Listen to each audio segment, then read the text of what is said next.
आत्मा क्या है? जैसा कि आप ऊपर समझ ही चुके हैं कि जिसे हम लोग शरीर कह रहे हैं उसे ही ये उपनिषद आत्मा के नाम से कह रहा है। अर्थात ये पूरा शरीर आत्मा ही है, जिसके अंदर विभिन्न प्रकार के अंग और उपांग हैं, जैसे 5 ज्ञान इंद्रियां, 5 कर्म इंद्रियां, मन, बुद्धि, चित्त, अहम और इसके अलावा दिल, किडनी, हड्डियां आदि। अब चूंकि इन सब में अहम यानी कि जिसको हम मैं होकर संबोधित करते हैं, ये इस पूरी आत्मा का अध्यक्ष है। अर्थात यही सभी प्रकार की इच्छा करता है, यही केंद्र बिंदु है इस पूरे शरीर का। तो इस कारण से इस अहम को ही आत्मा नाम से भी कह दिया जाता है। नहीं तो तत्वतः तो आत्मा इस पूरे शरीर को ही कहते हैं। माने शरीर कहो या आत्मा कहो, ये एक ही बात है। अब लेकिन पूरे शरीर की धुरी में ये मैं या अहम है, इसलिए बोलने में इसे ही आत्मा कह दिया जाता है। उदाहरण के लिए जैसे सरकार तो पूरा एक सिस्टम होता है, लेकिन कहने में लोग कह देते हैं कि मोदी सरकार या केजरीवाल सरकार, क्योंकि उस सरकार में मोदी या केजरीवाल मुख्य पद पर है, तो उनको भी सरकार नाम से बोल दिया जाता है। नहीं तो भाषा की दृष्टि से सरकार का अर्थ है एक आदमी से नहीं होता, बल्कि उसके सारे अंग और उपांगों को मिलाकर कहा जाता है। उसी प्रकार पूरा शरीर ही आत्मा है भाषा की दृष्टि से। बस बोलने को इसे अहम को या मैं को आत्मा बोल दिया जाता है, क्योंकि इस पूरे शरीर में ये अंग ही सबसे अधिक महत्वपूर्ण है। यही पूरे शरीर का केंद्र बिंदु है। आप देखते भी होंगे कि व्यवहार में जैसा कि ये मैं नाम का अंग समाप्त हो जाता है या बीमार हो जाता है, यानी कि पागल हो जाता है, तो बाकी शरीर स्वस्थ होने पर भी वो किसी काम का नहीं रह जाता। तो अब आप ठीक से समझ ही चुके होंगे कि आत्मा का भाषा के अनुसार वास्तविक अर्थ क्या है, और बोलचाल की भाषा में इसको मैं को ही क्यों आत्मा कहकर संबोधित कर दिया जाता है।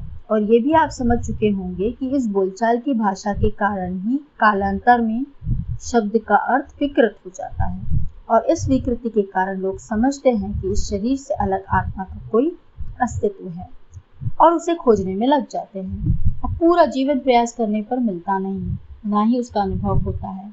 अनुभव भी कैसे हो? अनुभव तो उसको होगा ना जिसका अस्तित्व हो। अब जैसे कोई आदमी ये सुनकर कि मोदी सरकार है और किसी मोदी सरकार की खोज में निकल जाए, तो उसे मोदी तो मिल जाएंगे, लेकिन मोदी नाम की सरकार कहीं नहीं मिलेगी, क्योंकि सरकार तो होती है लेकिन मोदी सरकार तो वास्तव में होती नहीं।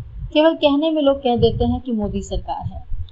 वैसे ही लोग मैं को या अहम को आत्मा कह देते हैं, लेकिन वास्तव में ये पूरा शरीर ही आत्मा है।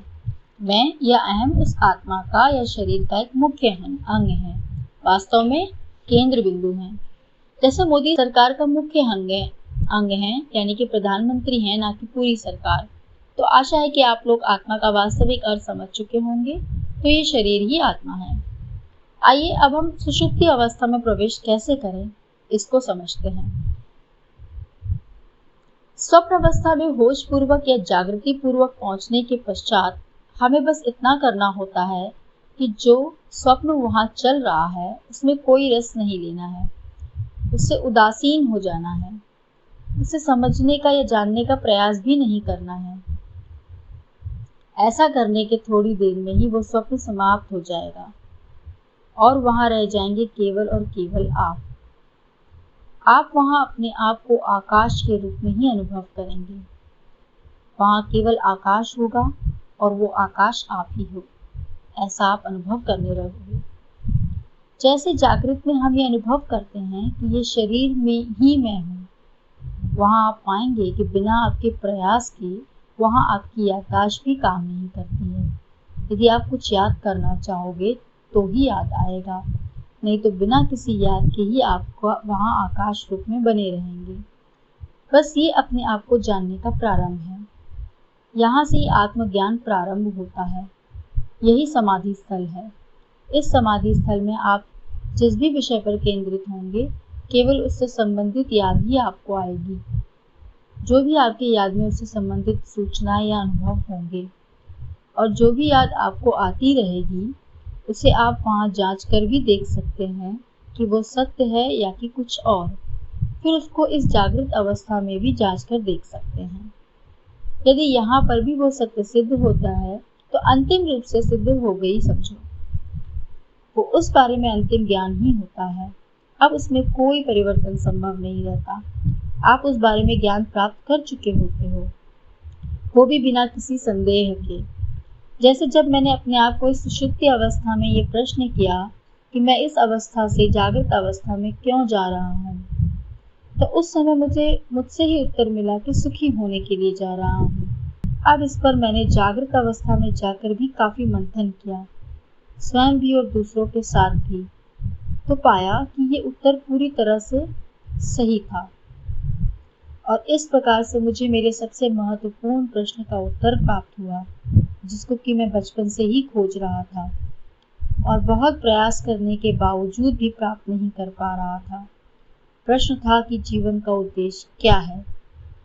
इसके उत्तर के बाद तो फिर मैंने बहुत सारे प्रश्न करता गया स्वयं से ही और उनके सटीक उत्तर पाता गया, और इसके द्वारा ही मैं संपूर्ण समाधान पुस्तक को लिख पाया, जिसमें कि सभी समस्याओं के मूल कारण को समझ पाया और लिख पाया, अपने आप को यानी कि चेतन तत्व को जान पाया और समस्याओं के समाधान को जान पाया और उसको लिख पाया। तो ये है सुषुप्ति अवस्था और उसकी महिमा। अभी इसी सुषुप्ति अवस्था पर बहुत सारे शोध होने बाकी हैं, जिन पर मैं लगा हुआ हूँ।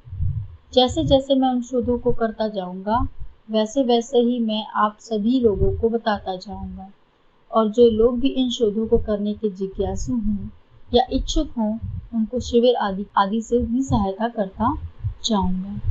धन्यवाद।